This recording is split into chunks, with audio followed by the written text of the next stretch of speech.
And now what we're really focusing on is making a tool that how to describe it. So it explains it. We're sort of building a massive knowledge bank of content, if that makes sense. And then we're trying to so students log on, and then they will like answer some. It'll basically prompt them with questions, because I've sort of trying to think about when I was a tutor, because obviously I taught classes of 30, but I'd obviously do one-on-one sessions and stuff like that.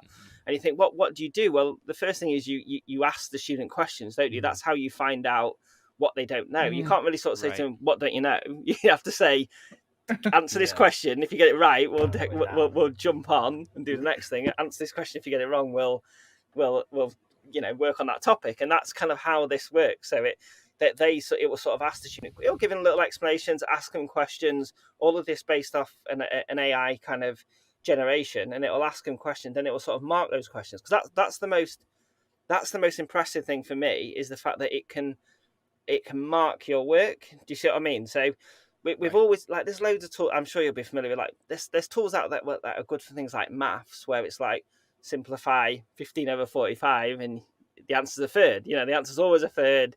I suppose you could write a third like in a fraction, or write it as a word, but other than that, it can pretty much identify. But even that you could program in. Exactly. ChatGPT can take variable response. Yeah, exactly. It just needs to know all the possible responses. Yeah, that's it. So it now it's kind of like, if you've got the question of sort of, you could go really, you could say, how was Churchill feeling about the war at the start of the war? And that would be a good history question. And someone could actually give an answer to that, and ChatGPT could say, yeah, you're on the right lines there, or no, you clearly have no understanding of who Churchill was, or anything like that. And it can then, and that's kind of the point. And what that means is that you can imagine we have this big knowledge map in the background that's kind of like empty, and then as the student starts to answer questions, it builds that up like it's their brain. So it kind of it absorbs. So as they're answering a question, it's like, oh, that, you understand. So that might be, you understand how to provide a critical argument, or it might be that you understand how to rearrange equations, or it might be like you understand about the kidney or something. It can grow with them as they are growing.